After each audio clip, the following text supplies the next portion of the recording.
आप सभी को जय मसीह की। प्रभु आशीष दे आप सभी को। मेरे भाई और बहनों, आज का वचन हम सबके लिए बहुत ज़रूरी है। आज बहुत से लोग ऐसे हैं जो अपनी पर्सनल लाइफ में, अपने फैमिली को लेकर और अपने स्पिरिचुअल लाइफ में बहुत प्रकार का स्ट्रेस और स्ट्रगल कर रहे हैं और बहुत प्रकार की टेंशन है, चिंता है, परेशानी, नहीं चाहते लेकिन फिर भी हो रहा है। और बहुत बार तो ऐसी परिस्थितियाँ बनती है, समझ नहीं आता है कि कहाँ जाएं और सही करने के बाद भी सब कुछ गलत क्यों हो रहा है और हमें गलत क्यों ठहराया जा रहा है, दोषी क्यों ठहराया जा रहा है, बुरा भला क्यों कहा जा रहा है, हमने किसी के साथ क्या गलत कर दिया, सही होने के बाद में इतना सब कुछ क्यों सहना पड़ रहा है। देखो मेरे भाई और बहनों, वचन में लिखा है, अगर हम प्रकाशित वाक्य का 6वां अध्याय और उसकी 3री आयत में पढ़े तो लिखा है, जब उसने दूसरी मोहर खोली तो मैंने दूसरे प्राणी को यह कहते हुए सुना, फिर एक और घोड़ा निकला जो लाल रंग का था। मतलब यहाँ पर प्रभु यीशु मसीह ने दूसरी मोहर खोली है। दूसरी मोहर, जैसे कि आपको पता होगा कि एक किताब है जो आगे पीछे से लिखी हुई है और उसमें 7 मोहर लगी हुई हैं। तो यहाँ पर अगर हम दूसरी मोहर के बारे में पढ़ते हैं, जब दूसरी मोहर खुलती है तो एक प्राणी है जो परमेश्वर के सिंहासन के समीप है। वो प्राणी कहता है कि आ। किससे कह रहा है? क्यों? क्योंकि वो देख रहा है कि एक घोड़ा है, एक घोड़ा निकला है जो लाल रंग का है और उसके सवार को यह अधिकार दिया गया कि पृथ्वी पर से मेल को उठा ले, ताकि लोग एक दूसरे का वध करें, और उसे एक बड़ी तलवार दी गई। इसको 2 काम करने के लिए भेजा गया है। जैसे कि पहला तो है कि मेल को उठा ले। किस पे से? पृथ्वी पर से। पृथ्वी पर कौन है? आप और हम लोग, हमारे परिवार, हमारी फैमिली, जिस कलीसिया में हम जाते हैं वहाँ के लोग, हमारे यार दोस्त, हमारे फ्रेंड्स, हमारे फैमिली मेंबर्स, हमारे हर प्रकार के ऐसे प्रिय भाई बहन जिनके साथ हमारा अच्छा मेल मिलाप है। आज आपको अगर लग रहा है कि हमारे परिवार में, मेरी माँ और मेरी बहन में, मेरे बच्चों में, मेरे पति और मेरे पत्नी में, सास बहू में, या माता पिता में, या बाप और बेटे के अंदर अगर कोई भी मेल मिलाप नहीं है, तो मेरे भाई और बहनों, इन बातों से बिल्कुल सावधान रहना और अनजान भी मत रहना, क्योंकि ये बातें बाइबल में लिखी है। लेकिन इन सब पर जय पाना का तरीका क्या है और हमें कैसे युद्ध लड़ना है, ये आत्मिक युद्ध है। क्योंकि हमारे शारीरिक हथियार नहीं है, बिल्कुल लिखा है वचन में, हमारे हथियार शारीरिक नहीं वरन आत्मिक हैं। और शैतान को गढ़ों को धाने के लिए, शैतान के गढ़ों को नष्ट करने के लिए, उनको उखाड़ फेंकने के लिए परमेश्वर के द्वारा सामर्थ्य हैं। अब आत्मिक हथियार क्या है? जैसे कि आपको बताया है कि इफिसियों का अगर 6वां अध्याय आप पढ़ते हो तो उसमें बता रखा है, उद्धार का टोप, विश्वास की ढाल, आत्मा की तलवार जो परमेश्वर का वचन है, और सत्य से अपनी कमर कसनी है, धार्मिकता के चिलम पहननी है, मेल के सुसमाचार के जूते पहनने और आत्मा में प्रार्थना भी करनी है। तब वो आत्मिक हथियार हम पूरी तरीके से पहनकर शत्रु के सामने खड़े हो सकते हैं। और उसके साथ साथ हमें परमेश्वर के अधीन भी होना है। तब लिखा है कि पहले परमेश्वर के अधीन हो जाओ और अपने सारे हथियार बांध लो, परमेश्वर के अधीन हो जाओ, फिर शैतान का सामना करो, तब वो तुम्हारे सामने से भाग जाएगा। और लिखा है, हमारा मलयुद्ध किसी मनुष्य से नहीं है, मांस और लहू से नहीं है, वरन अंधकार की ताकतों से है, जो कमी घटी, बीमारी, परेशानी के रूप में, लड़ाई दंगों के रूप में, झूठ और कलेश के रूप में काम करती थी, झगड़ा कलेश वाद विवाद के रूप में काम करती थी। मतलब कई प्रकार की हर वो बात, हर वो काम, हर वो शब्द जो प्रभु की ओर से नहीं है, ऐसे रूपों में काम करती थी। तो इन अंधकार की शक्तियों से हमारा मल युद्ध है, जिसके लिए हमें परमेश्वर के अधीन होना है और आत्मिक हथियार पहनने हैं। और हमें करना क्या है, ध्यान से समझना मेरे भाई और बहनों। आज अगर आपको लग रहा है कि आपके परिवार में आपकी कोई नहीं सुन रहा है, आपकी इज्जत नहीं हो रही है, आपको प्यार नहीं मिल रहा है, आप अपनी तरफ से बेस्ट कर रहे हो, आप अच्छे से काम में मेहनत कर रहे हो, लेकिन आपका बॉस आपके विरुद्ध में है, आपको अच्छी सैलरी नहीं मिल रही है और आपका प्रमोशन नहीं हो रहा है, आप अच्छा करके दे रहे हो, अपनी तरफ से बेस्ट कर रहे हो अपने माँ बाप के साथ, या आप अपने बच्चों के साथ अच्छा कर रहे हो, लेकिन आपको अच्छा व्यवहार नहीं मिल पा रहा है, आपके बच्चे आपकी अधीनता में नहीं है, या आपको लग रहा है कि सब आपके विरुद्ध में है, आपके अपने विरुद्ध में, आपके दोस्त विरुद्ध में, आपके यार विरुद्ध में, आपके सब प्रकार के ऐसे फैमिली मेंबर्स और रिलेटिव और रिलेशंस जिन पर आपने पूर्ण रूप से भरोसा रखा, आपको लग रहा है कि सारे दरवाजे बंद हो गए हैं। तो इस विषय में परमेश्वर का आत्मा हमें क्या कहता है कि हमें कैसे क्या करना है और हमें किस तरीके से शत्रु पर जय पानी है और हमें अपने हिस्से का काम क्या करना है। चाहे भले ही आप और मैं, हम लोग सही हैं, लेकिन फिर भी सही होने के बाद भी हमें दुख क्यों उठाना पड़ रहा था? प्रभु मैं तो सही हूँ, प्रभु मेरे सही होने के बाद भी मेरे को ऐसे क्यों सताया जा रहा था, मेरे को प्यार क्यों नहीं मिल रहा था, कोई मुझे आशीष क्यों नहीं दे रहा है, मेरे को मेरी पेमेंट क्यों नहीं मिल पा रही है, और मेरे को मेरा धन क्यों नहीं मिल पा रहा है, मेरे ऊपर कर्जा क्यों है, मेरे घर परिवार में इतना लड़ाई दंगा क्यों है, और मेरे पति मुझसे बात क्यों नहीं कर रहा है, कोर्ट केस क्यों है, तलाक क्यों है, और जो मेरे पर लोन है वो माफ क्यों नहीं हो रहा है, और लोन पर लोन चढ़े जा रहा है, कर्जे पर कर्जा होता जा रहा था, लेकिन ये सब चीज परिस्थितियां बदल क्यों नहीं रही हैं? अगर इन सारी सब प्रकार की समस्या और परेशानियों ने अगर आपको दबा रखा है, तो अगर आप इन पर जय पाना चाहते हो तो सिर्फ एक ही रास्ता है, ध्यान से सुनना और समझना। देखो आपके लिए कुछ वचन पढ़ूंगा, लूका 21वां अध्याय और 34वीं आयत में। इसीलिए सावधान रहो, ऐसा ना हो कि तुम्हारे मन खुमार और मतवालापन और इस जीवन की चिंताओं से सुस्त ना हो जाए। मतलब परमेश्वर का वचन हमें यहाँ पर सावधान कर रहा है किस बात को लेकर, कि तुम्हारे मन खुमार से ना भर जाए। आलस, मतलब ये खुमार जो आलस एक तरीके का होता है कि भाई आज नहीं हम कल कर लेंगे, आज नहीं कल चर्च चले जाएंगे, आज नहीं कल बात मान लेंगे, आज नहीं कल आज्ञाकारी बन जाएंगे, आज नहीं कल चले जाएंगे, आज नहीं परसों सुना लेंगे सुसमाचार, आज नहीं कल उपवास रख लेंगे, कल प्रार्थना कर लेंगे, कल आराधना कर लेंगे, कल वचन सुन लेंगे।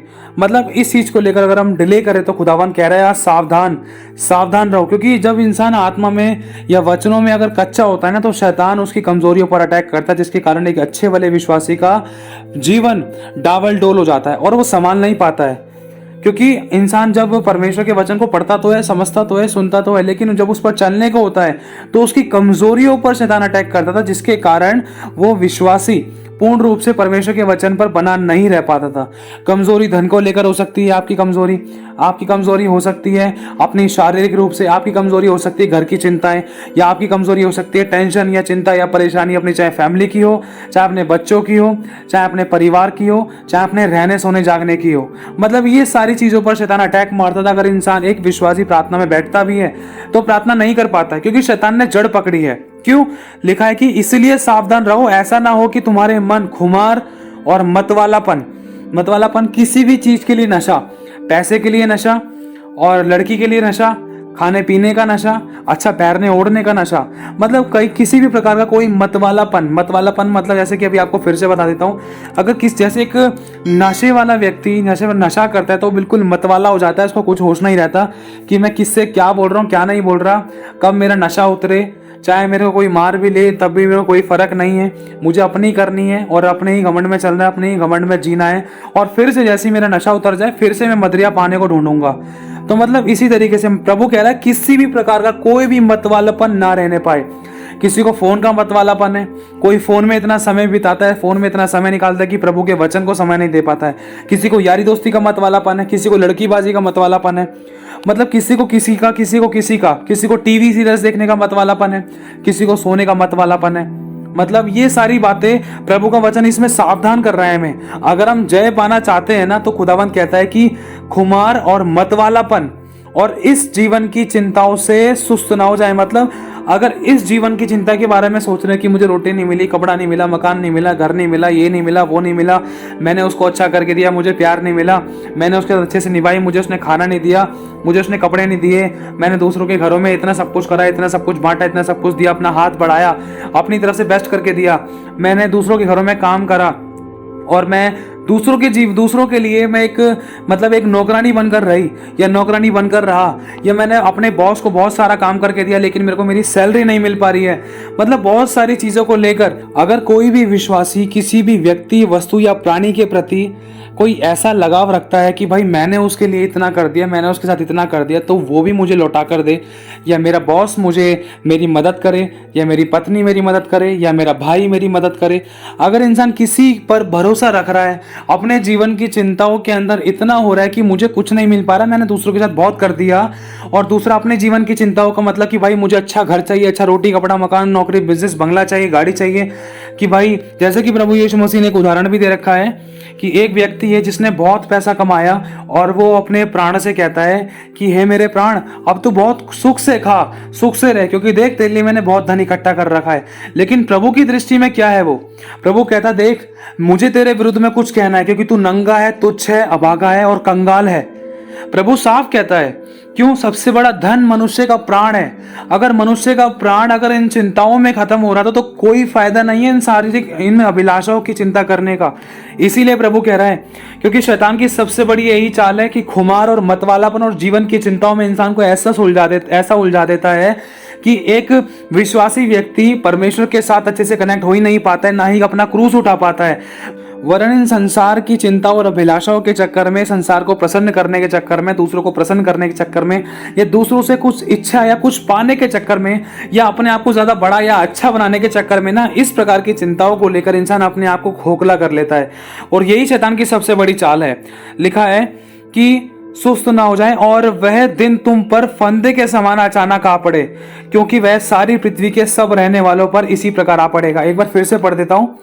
इसीलिए सावधान रहो, ऐसा ना हो कि तुम्हारे मन खुमार और मतवालापन और इस जीवन की चिंताओं से सुस्त हो जाए और वह दिन तुम पर फंदे के समान अचानक आ पड़े, क्योंकि वह सारी पृथ्वी के सब रहने वालों पर इसी प्रकार आ पड़ेगा। इसीलिए जागते रहो और हर समय प्रार्थना करते रहो।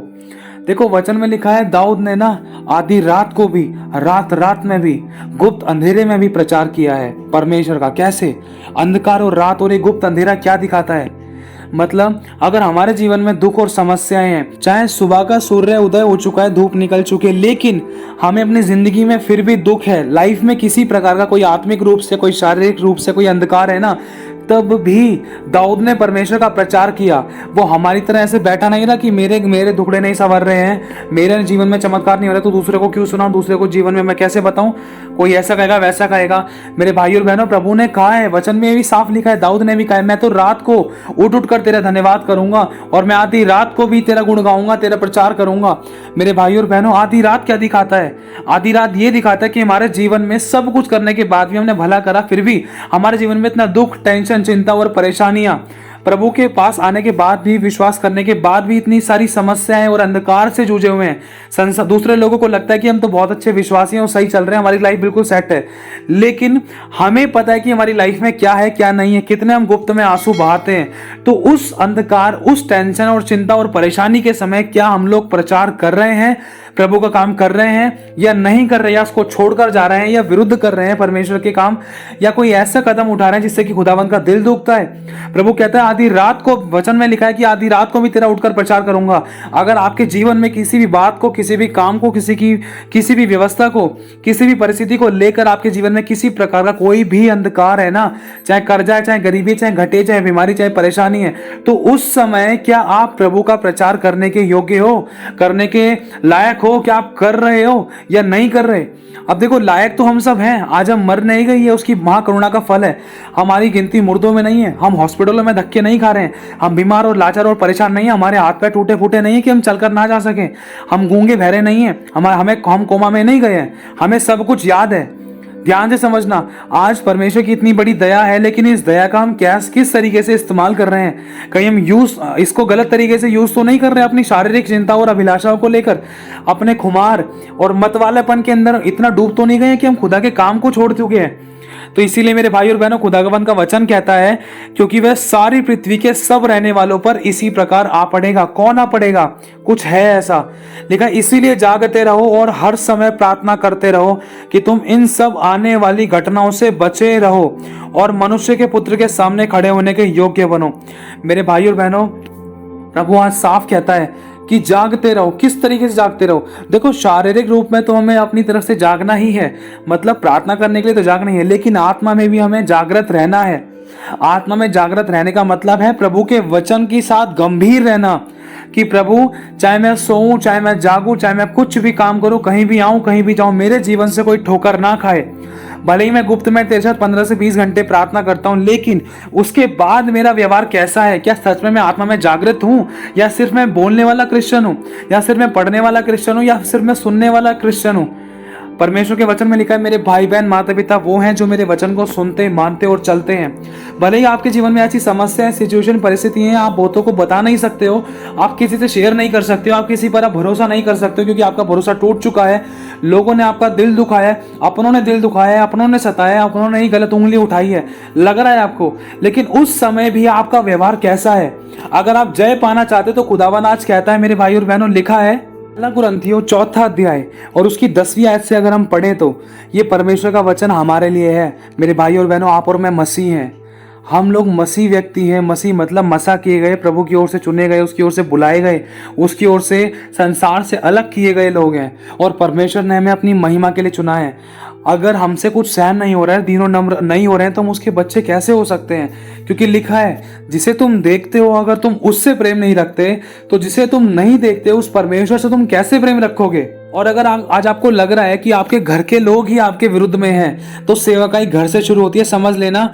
देखो, आपको मालूम होगा कि कभी भी चोर किसी के घर में भी चोरी करता है तो वो किसके घर पे जाता है, कैसा घर होता है, कैसा परिवार होता है, कैसे लोग होते हैं। चोरी कहाँ की जाती है? चोरी वहां की जाती है जहां पर खजाना हो।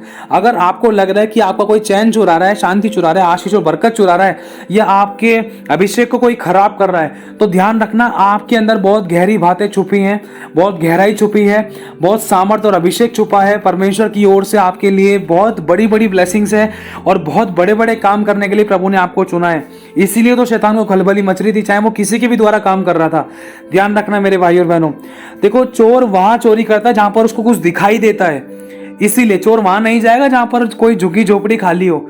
चोर ऐसे महलों में जाएगा जहां पर उसको लगता है कि यहां से भाई कुछ मिल सकता है। तो सोच कर देखो, अगर आपको कोई सता रहा है, अगर आपको कोई चैन चुरा रहा है, आपका कोई टाइम, पैसा, एनर्जी अगर किसी तरीके से चुराने की कोशिश कर रहा है, तो सोच लो इस बात को कि सच में आपका टाइम, पैसा, एनर्जी कितना कीमती है और आपको शैतान से कितना बचकर रहना है। क्योंकि शैतान, वचन में लिखा है, संसार तो उस दुष्ट के वश में है, लेकिन जो मसीह लोग हैं, सबसे ज्यादा शैतान को उन्हीं लोगों से नफरत है। क्योंकि शैतान के वश में ऑलरेडी दूसरे लोग हैं जो प्रभु पर विश्वास नहीं करते हैं, लेकिन जो विश्वास करते हैं वो विश्वासी लोग शैतान के लिए खुला प्लेग्राउंड है, जिसमें शैतान बस ये देखता है कि कब एक मसीह व्यक्ति आज्ञा तोड़े, कब ये मुंह से गलत निकाले, कब ये बड़ास निकाले, कब इसके अंदर की बुराई निकले, कब मैं इसको फाड़काऊं, कब मैं इसके जीवन में काम करूं, कब मैं इसको आशीषों से वंचित करूं। यही शैतान की सबसे बड़ी चाल है। लेकिन अगर ध्यान रखना मेरे भाई और बहनों, अगर आपके जीवन में कोई दुख है तो ध्यान रखना, आप लोग सही चल रहे हो। क्योंकि प्रभु पर विश्वास करने के कारण, वचन को सीखने के कारण, वचन को जानने के कारण सताव आता है। अगर आपके ऊपर किसी भी प्रकार का कोई भी, चाहे घर का हो चाहे बाहर का, कोई सताव आया है, तो ध्यान रखना आप लोग बिल्कुल सही चल रहे हो। लेकिन वो सताव हमेशा के लिए नहीं होगा। आपको जय दिलाएगा परमेश्वर, लेकिन वो जय कैसे पानी है? लिखा है, अगर हम पढ़े 1 कुरिन्थियों 4 अध्याय और उसकी 10वीं आयत से, ये हम विश्वासियों के लिए, क्या हम ऐसा कर रहे हैं या नहीं कर रहे? आज इन वचनों से हमें अपने आप को जांचना है। लिखा है, हम मसीह के लिए तो मूर्ख हैं भाई। अगर कोई आपको कह रहा है ना कि भाई मैं बुद्धिमान हूं, तू मसीह, तू तो विश्वास करने लगे यीशु मसीह पर, तूने तो बड़ी मूर्खता कर दी, तो ध्यान रखना, आपको उस समय चुप्पी लगानी है। ये प्रभु का वचन मसीहों की तरफ से क्या कह रहा है? लिखा है, देख भाई, हम तो मसीह हैं भाई, हम तो मसीह के लिए मूर्ख हैं, लेकिन तू तो यार बुद्धिमान हो चुका है भाई। देख, हम तो निर्बल है, लेकिन तू तो बलवान है मेरी बहन। और लिखा है, देख, तू तो आदर पाता है, लेकिन मेरा निरादर होता है। हम इस घड़ी तक भूखे प्यासे नंगे उघाड़े हैं और घूसे खाते हैं और मारे मारे फिरते हैं। ये कौन कह रहा है? ये प्रेरित कह रहे हैं। सोचो, प्रेरितों की जिंदगी कैसी है, एक मसीह व्यक्ति की जिंदगी कैसी है, क्योंकि इसके अलावा कोई और रास्ता है भी नहीं। देखो, ध्यान से समझना, अगर आप और मैं जय पाना चाहते हैं तो ये गुण हमारे अंदर होना जरूरी है। क्योंकि प्रभु का वचन कहता है, धर्मी चाहे 7 बार गिरे तब भी वह उठ खड़ा होगा, क्योंकि यहोवा उसे संभालता है। आप और मैं रोज गिरते थे, क्या रोज नहीं गिरे? क्या हमसे झूठ नहीं निकला? क्या हमसे बुराइयां नहीं हुई? क्या हमसे दोष नहीं लगाया गया? देखो, जान पूछने के बोलने वाली बात अलग है, लेकिन अनजाने में भी हमसे गलतियां हुई हैं, अनजाने में भी ना चाहकर भी हमसे गलतियां हुई, लेकिन फिर भी प्रभु ने हमें क्षमा किया है। जब हमें क्षमा किया है तो हम क्या दूसरों को क्षमा ना करें? हम दूसरों के अंदर बुराइयों को क्यों खोजें? दूसरों की कमी क्यों निकालें? दूसरे पर उंगलियां क्यों उठाएं? मेरे भाई और बहन, जब खुदा ने आप और मुझ पर उंगलियां नहीं उठाई, दोष नहीं लगाया, बुराई नहीं करी, तो हमारी क्या औकात है? हमें दीन और नम्र रहना है। क्योंकि इन प्रेरितों के द्वारा, इस शिक्षा के द्वारा जो वचन अभी आपको दिया जा रहा है, हमें यही शिक्षा मिल रही है कि हमें चुप रहकर दुख को सहना है, और ये करना परमेश्वर को भाता है। लेकिन ये परमानेंट वाली बात नहीं कि हमें दुख सहते ही रहना होगा, ऐसा कभी नहीं हो सकता। मेरे भाई और बहनों, वचन में लिखा है, देख, फिर श्राप ना होगा, फिर आंसू ना रहेंगे और फिर रोना नहीं रहेगा, क्योंकि मेरा परमेश्वर, मैं तुम्हारा परमेश्वर होऊंगा और तुम मेरे बेटा और बेटी होंगे। लेकिन कब? उसके लिए हमें क्या करना है? देखो, वचन में लिखा है, यीशु मसीह अपने आप को इतना दीन और नम्र और शून्य कर लिया, क्रूस की मृत्यु भी सहली, और पिता का पुत्र होने के बाद भी उसने अपने आप को इतना राजा बनाकर नहीं रखा कि भाई सब कुछ मेरे अंडर में है, मैं जान क्यों दूं। नहीं, उसने फिर भी चुप रहकर दुख को सहा, कोड़े की मार खाई, मुंह पर थुकवाया। क्या हमारे साथ ऐसा बर्ताव किया? हमारे तो मुंह पर कोई थूक भी नहीं रहा, तब भी हम इतना कुड़कुड़ा जाते हैं, दोष लगा देते हैं, बुराइयां कर देते हैं। हमारे तो मुंह पर किसी ने चांटा भी नहीं मारा, लेकिन फिर भी हम इतना आग बबूला हो जाते हैं। यीशु के मुंह पे तो चांटा मारा गया था, यीशु के तो सरकंडा मारा गया था, यीशु के सर पे तो कांटों का ताज पहनाया गया। हमसे तो किसी ने इस तरीके से व्यवहार करा ही नहीं जैसा यीशु के साथ हुआ, लेकिन फिर भी हमारे अंदर से क्या निकल रहा है? जो अंदर भरा हुआ है वही निकलता है। लेकिन प्रभु चाहता है, बेटा, सब बातों में धीरज धर और मन फिरा और पवित्रताई और शांति को और नम्रता को और दीनता को अपना गहना बना ले, क्योंकि तुम मेरे सद्गुणों को प्रकट करने के लिए रखे गए हो। तुम्हें मैंने अपनी महिमा के लिए संसार से अलग करके रखा है ताकि तुम मेरे गुणों को प्रकट करो। तो मेरे भाई और बहनों में क्षमा करना है, दया करनी है, अनुग्रह करना है। लिखा है 2 कुरिन्थियों 4 अध्याय और उसकी 7वीं आयत में, परंतु हमारे पास वह धन मिट्टी के बर्तनों में रखा है कि हम असीम सामर्थ हमारी ओर से नहीं वरन परमेश्वर ही की ओर से ठहरे। मतलब परमेश्वर का वचन यहाँ पर कह रहा है कि वह धन मिट्टी के बर्तनों में रखा गया। कौन सा धन? परमेश्वर की सामर्थ का धन। मिट्टी के बर्तन कौन है? वो आप और मैं हैं, हम दोनों हैं। हम सब लोग हैं जो प्रभु पर विश्वास करते हैं। हम मिट्टी के बर्तनों में परमेश्वर की सामर्थ का, असीम सामर्थ का धन हमारे अंदर रखा गया है, वरन परमेश्वर ही की ओर से ठहरे हैं हम लोग। लेकिन हमें करना क्या है? उसको इस्तेमाल कैसे करना है? लिखा है हम चारों ओर से कलेश तो भोगते हैं पर संकट में नहीं पड़ते। हम निरुपाय तो हैं, कोई उपाय नहीं मिल रहा है, कोई समझ नहीं आ रहा है क्या करें क्या ना करें, लेकिन पर निराश नहीं होते। सताए तो जाते हैं पर त्यागे नहीं जाते, गिराए तो जाते हैं पर नष्ट नहीं होते। हम यीशु की मृत्यु को अपनी देह में हर समय लिए फिरते हैं। यीशु की मृत्यु को देह में लेने का मतलब है मर जाना। आपको पता है, अगर आपको कोई दोष लगा रहा है, बुराई कर रहा है, आपकी कमी निकाल रहा है, आपकी चुगली निंदा कर रहा है, आपके चांटे मार रहा है, या बुरा क्या कहकर अगर आपकी निंदा कर रहा है और आप उस समय आग बबूला हो रहे हो या विरोध कर रहे हो या आपसे सहा नहीं जा रहा, तो आप मरे ही नहीं। ध्यान रखना, अगर मरे नहीं तो जिएंगे कैसे? क्योंकि जीने के लिए मरना जरूरी है। जब तक गेहूं का दाना भूमि में पिसकर मर नहीं जाता तब तक वो अकेला रहता है, लेकिन जब वो मर जाता है तो बहुत फल लाता है। मेरे भाई और बहनों, फल लाने के लिए मरना जरूरी है। कौन से वाला मरना कह रहा है? प्रभु हत्या करने के लिए नहीं कह रहा है, प्रभु फांसी लगाने के लिए नहीं कह रहा है, प्रभु जहर खाने के लिए नहीं कह रहा है, प्रभु कटने फटने मरने के लिए नहीं कह रहा है। प्रभु के कहने का मतलब है कि अगर आपको कोई भला बुरा कह रहा है तो अपना क्रूस उठाना है। क्रूस उठाने का मतलब है चुप लगाकर उस दुख को सहना है, वो आपके लिए क्रूस है। दूसरों की कड़वी बोली, दूसरों के दोष आपके लिए एक क्रूस है, जिसमें आपको चुप रहकर उस क्रूस को सहना है। चुप रहोगे तो इसका मतलब आपने क्रूस उठा लिया, क्योंकि यीशु ने भी तो यही किया। यीशु के तो मुंह पर थूक दिया। यीशु ने मुंह पर थूकने के कारण थूका नहीं, यीशु को गाली दी गई, यीशु ने गाली नहीं दी, वरन यीशु ने उस आत्मिक रूपी क्रूस को भी उठाया और शारीरिक रूप के क्रूस को भी उठाया, वरन ये प्रकट कर दिया जैसा मैं हूं वैसा तुम भी बनो, दीन और नम्र बनो, तब तुम परमेश्वर की संतान कहलाओगे। अगर हमें आज दुख होता है, क्योंकि देखो समझ के देखना इस बात को, अगर कोई मुर्दा है, अगर आप मुर्दे के 4 चांटे मार दोगे या उसको आग भी लगा दोगे ना, तब भी उसके दर्द नहीं होगा। क्यों? क्योंकि वो मर गया है। अगर आज हम कहते हैं कि मैं मसीह के साथ क्रूस पर चढ़ाया गया हूं, अब मैं मुझ में जीवित ना रहा वरन मसीह मुझ में जीवित है, मैंने अपने आप को अपनी अभिलाषाओं समेत क्रूस पर चढ़ा दिया। अगर मैंने क्रूस पर चढ़ा दिया, अगर मैं खुद में मर गया हूं, अगर मैं पाप के लिए, बुराइयों के लिए, हर बुरी बात के लिए, बुरे विचार, बुरे काम, बुरे शब्दों के लिए मर गया हूं, तो अगर कोई मुझे टोन मार रहा है, दोष लगा रहा है, बुराई कर रहा है, कमी निकाल रहा है, तो मेरे अंदर जलन क्यों आ रही है? मेरे अंदर गुस्सा क्यों आ रहा है? क्या मुर्दे के अंदर कभी गुस्सा आता है? क्या मुर्दा कभी गाली गलौज करता है? क्या मरा हुआ इंसान कभी अपना बदला लेता है? अगर हम बदले की आग से भरे हुए हैं, अगर हम जैसे को तैसे करने वाली बातों से भरे हुए हैं, तो इसका मतलब हम मरे नहीं हैं। और अगर हम मरे ही नहीं है ना, तो हम जी कैसे सकते हैं? इस बात को आप समझ सकते हो, क्योंकि पौलुस ने कहा है कि मैं मुझ में मर गया और मसीह मुझ में जीवित है। मैंने अपने आप को अपनी अभिलाषाओं समेत, किस प्रकार की अभिलाषा? शारीरिक अभिलाषाएं, खाने पीने की अभिलाषाएं, अच्छा पैरने ओढ़ने की अभिलाषाएं, अपने ऐश मौज करने की अभिलाषाएं, अपना सब प्रकार की वो अभिलाषाएं जो मुझे परमेश्वर के, मतलब मसीह के प्रेम से अलग कर दी थी, मैंने उन सारी अपनी अभिलाषाओं को, उन सभी बातों को, विचारों को, कामों को, शब्दों को, अपने गलत बुरे व्यवहार को अपनी देह समेत क्रूस पर यीशु मसीह के पास चढ़ा दिया है। और जब मैं मर गया हूं तो यीशु के पुनरुत्थान की सामर्थ मुझ में जी उठी है। अब मैं अपने लिए नहीं वरन मैं प्रभु के लिए जीऊंगा। अब मैं अपनी अभिलाषाओं के लिए नहीं वरन प्रभु की महिमा के लिए जीऊंगा। अब मैं अपनी इच्छा को पूरा करने के लिए नहीं, अब मैं अपने शारीरिक जरूरतों को पूरा करने के लिए नहीं, भोग विलास के लिए नहीं, अपने कामों के लिए नहीं, वरन मैं प्रभु की महिमा के लिए, प्रभु के राज्य के लिए, प्रभु के काम को आगे बढ़ाने के लिए मैं जीऊंगा। मेरे भाई और बहनों, अगर आज हमें हल्का सा भी टीस पहुंच रहा है ना, अगर आज हमें हल्की सी भी जलन मच रही है किसी के कहने से, चाहे हम सही हैं या गलत है, हमें यीशु से सीखना चाहिए। यीशु ने कितनी गलती कर दी आप बताओ, सोच कर देखो।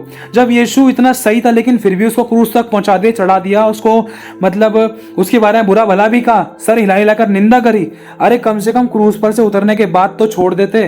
क्रूस पर मरने के बाद भी नहीं छोड़ा, मरने के बाद भी छाती में एक भाला और मार दिया। सोचो ये कहां तक का दुख था। क्या आज हमने इतना दुख सहा है? हमसे नहीं सहा जाता मेरे भाई और बहनों। कि आज हमें इन चीजों को समझने की जरूरत है। हमें दीन और नम्र बनना जरूरी है। जैसे यीशु ने सहा है वैसा हमें भी सहना है, नम्र और दीन बनना है, शत्रु से प्रेम करना है, सताने वालों के लिए प्रार्थना करनी है। और जो हमसे गलत व्यवहार कर रहे थे, जिन्होंने हमें सताया था, चाहे शारीरिक रूप से, चाहे आत्मिक रूप से, चाहे हाथ पैरों से सताया था, चाहे मुंह से बोल बोल कर निंदा करके सताया था, चाहे हमें आत्मा में घाव दिए थे, तो बस चुप ही लगा कर रहो, अपना क्रूस उठाओ, ऐसे लोगों को नाम ले लेकर आशीष दो, प्रार्थना करो, क्षमा करो, उनके लिए उपवास रखो, क्योंकि ऐसा करके तुम परम प्रधान परमेश्वर की संतान ठहरोगे। क्योंकि यीशु ने भी यही किया। लास्ट में क्या कहा यीशु ने? हे पिता इन्हें क्षमा कर, ये नहीं जानते क्या कर रहे हैं। यीशु ये करके गया, इसलिए हमें वही करना है। यीशु कहता है कि मेरी सी चाल चलो। आज हमसे प्रभु की सी चाल नहीं चली जाती है। अगर हमसे हल्का फुल्का सहन नहीं होता ना, हमारी बिल्कुल पटरी बदल जाती है। हम मसीह की जगह जल्लाद बन जाते हैं। हम मसीह की जगह ऐसे अविश्वासी, ऐसे कट्टर व्यक्ति बन जाते हैं जिसमें इंसानियत ही नहीं है। बदला लेने के लिए तैयार हो जाते हैं। हम तो भूल जाते हैं मसीहत कौन है, बपतिस्मा क्या है, पवित्र आत्मा कौन है, यीशु क्या है, वचन क्या कहता है, हम तो सब भूल जाते हैं।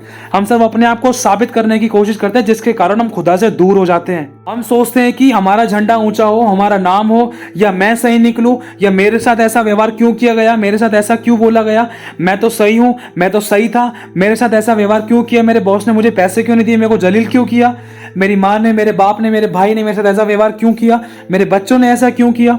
मेरे भाई और बहनों, अगर हम इन बातों को लेकर खुदा के आगे रोएंगे ना, तो खुदा इसका रिवॉर्ड देगा।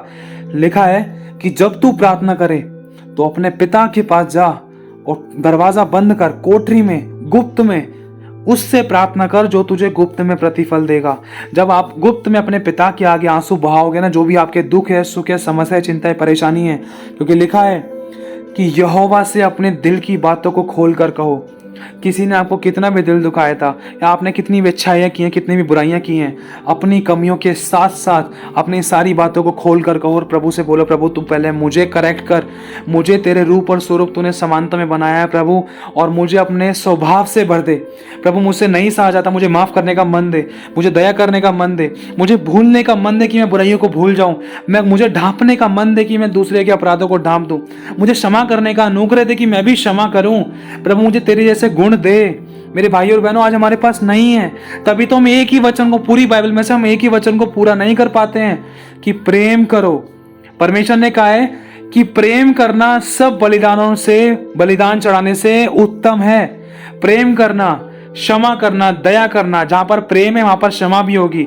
और प्रेम का मतलब ये नहीं है कि मैंने आज तुझे माफ कर दिया और कल मैंने दोबारा से गड़े मुर्दे उखाड़ दिए।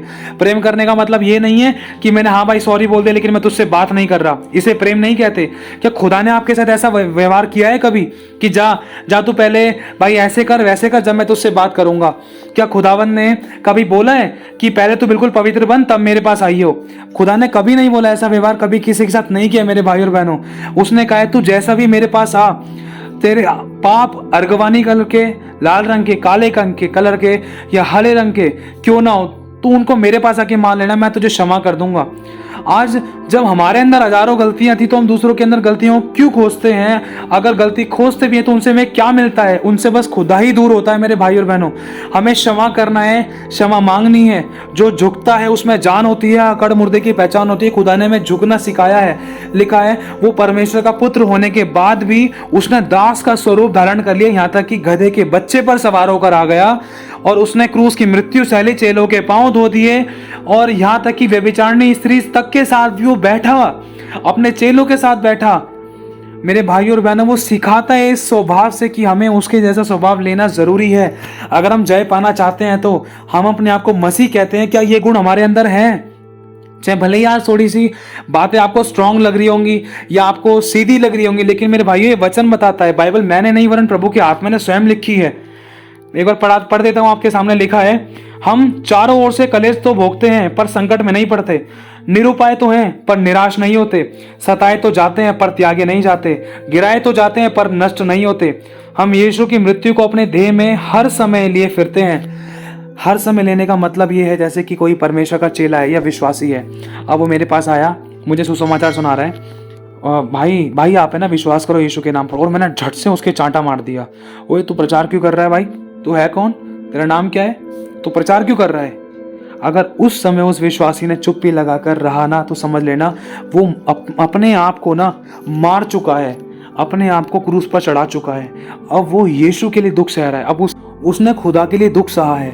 लेकिन अगर वो उसी समय आग बबूला होकर मुझे जवाब दे रहा है ना, तो पहली बात तो यह खुदा के वचन की निंदा हो रही है, दूसरा खुदा के नाम की महिमा बिल्कुल नहीं हो रही है, तीसरा मतलब हमारा व्यवहार के द्वारा सामने वाला ठोकर खा रहा है। मेरे भाई और बहनों, ये बातें जानना मेरे ज़रूरी है, क्योंकि अगर हम अपने आप में नहीं मरे, ये वो वाला मरना नहीं है कि अपने आप को जान से ख़त्म कर लेना, ये शारीरिक रूप में नहीं है मेरे भाई और बहनों, ये आत्मिक रूप में है।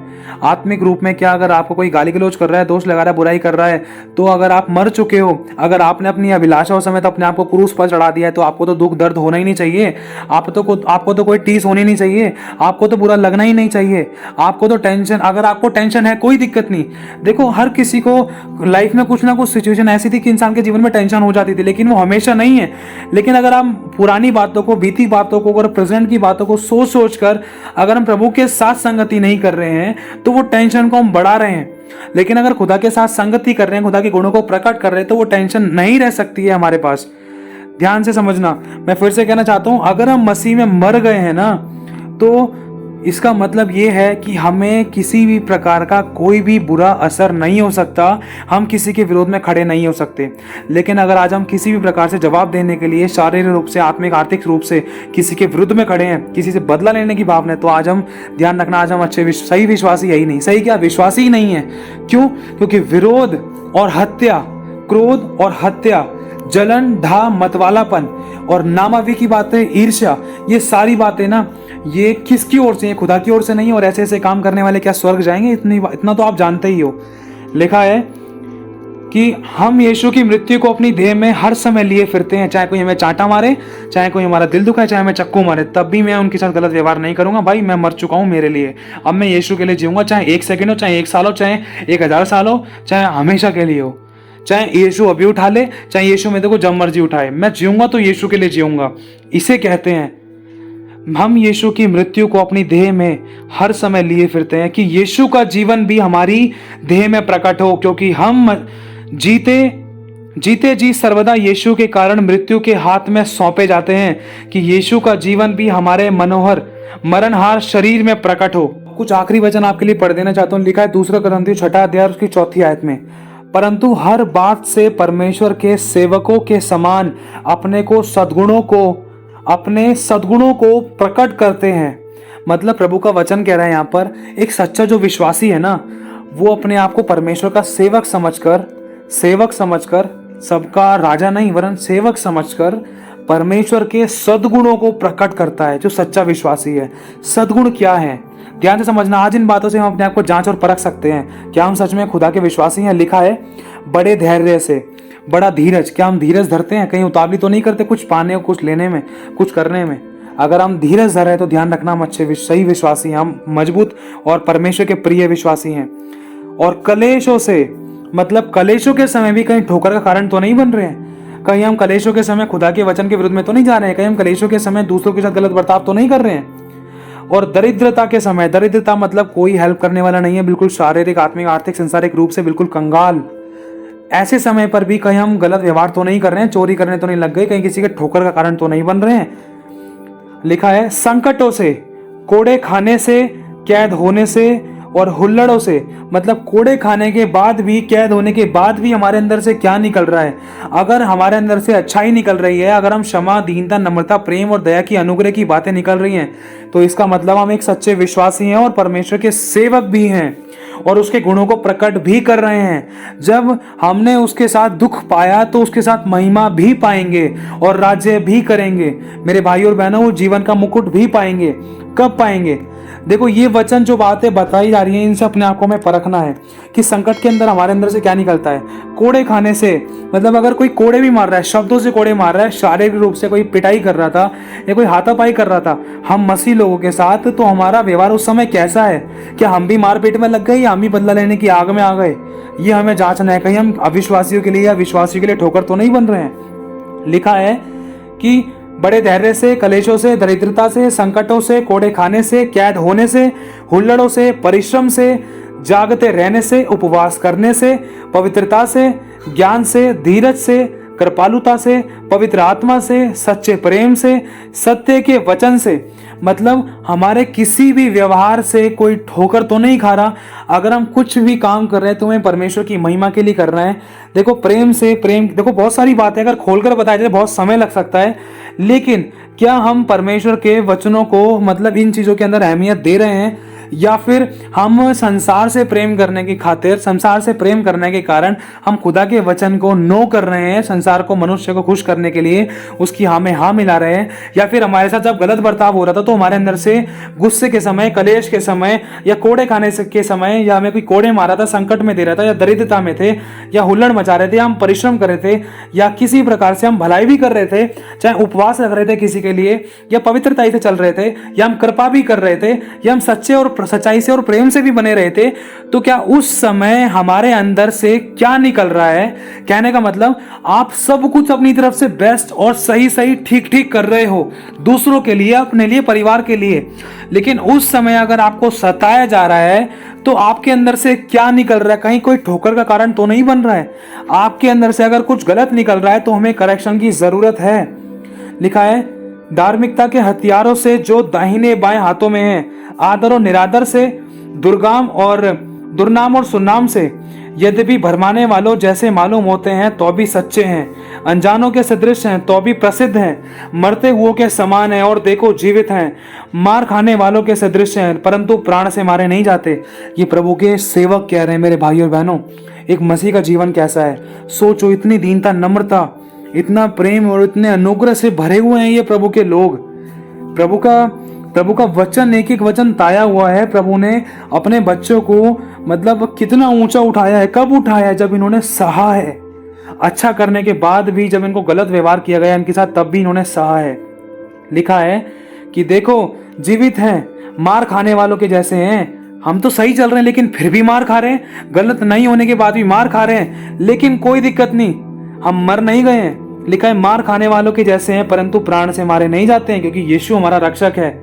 लिखा है शोक करने वालों के जैसे हैं परंतु सर्वदा प्रभु में आनंदित रहते हैं, कंगालों के समान तो दिखते हैं परंतु बहुतों को धनवान बना देते हैं, ऐसे हैं जैसे हमारे पास कुछ नहीं तो अभी सब कुछ रखते हैं। मतलब इन बातों से प्रभु का आत्मा ये बताना चाहता है कि कंगालों की तरह दिखते हैं, चाहे हमारे कपड़े बेकार है, चाहे जूते फटे हैं, चाहे बस्ता फट रहा है हमारा, चाहे कपड़े फट रहे हैं, बेकार हैं, हालत सही नहीं है, बाल खराब हो रखे हैं, लेकिन अगर कोई भी एक विश्वासी, एक अच्छा विश्वासी जो आत्मा और बुद्धि से परिपूर्ण है, जो खुदा की देह में अपने आप को प्रकट कर, जो खुदा का आत्मा की अगुवाई में चलता है, जो अपने आप को अपनी अभिलाषाओं समेत क्रूस पर चढ़ा चुका है, अगर उस विश्वासी का अगर व्यवहार प्रभु की आत्मा की अगुवाई में है, उसके गुणों को प्रकट करने वाला है, चाहे भले ही वो कंगाल है, पैसे नहीं है जेब में, जूते फट रहे हैं, कपड़े खराब है, बालों में कंघी नहीं है, अच्छे तरीके से रहन सहन नहीं है, लेकिन फिर भी जब वो विश्वासी, वो सच्चा विश्वासी, चाहे हालात उसके बिगड़ रखे थे, लेकिन जब वो आत्मा में मजबूत है ना, जब प्रभु को प्रसन्न कर रहा है, प्रेम कर रहा है, प्रभु के अनुसार चल रहा है, जब वो कंगाल विश्वासी अगर किसी धनवान को भी या किसी कंगाल को भी वचन सुना देगा ना, तो उसके प्राणों को बचा लेगा। मेरे भाई और बहनों, इसलिए कहता है वचन कि दिखते कंगाल जैसे हैं लेकिन बहुतों को धनी बना देते हैं। धनी किसमें?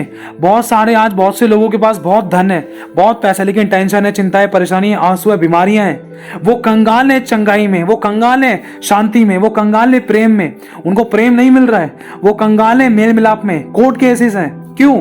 क्योंकि उनके पास प्रभु का वचन नहीं है। लेकिन आज हम कंगाल जैसे दिखते हैं, लेकिन जब ऐसे लोगों के साथ बातें करते हैं ना, जो अपने आप को कुछ समझते हैं, तो उनकी निर्बलताओं के अंदर है ना परमेश्वर की सामर्थ्य सिद्ध होती है, तो परमेश्वर प्रकट करता है। देख, आज तो अपने आप को बहुत धनी और कंगाल, धनी धनवान और बहुत बड़ा, बहुत रोटी कपड़ा मकान नौकरी बिजनेस वाला समझ रहा था ना। देख आज तेरी टेंशन चिंता परेशानी को देख, इस कंगाल मसीह ने, जिसको तू कंगाल कहता है, आज देख इसी ने तेरे को वचन सुनाया, इसी ने तेरे को सुसमाचार सुनाया। देख आज इसी के द्वारा ही देख मैंने तेरे जीवन में शांति दी है, जो तेरे पास धन होने के बाद भी नहीं थी।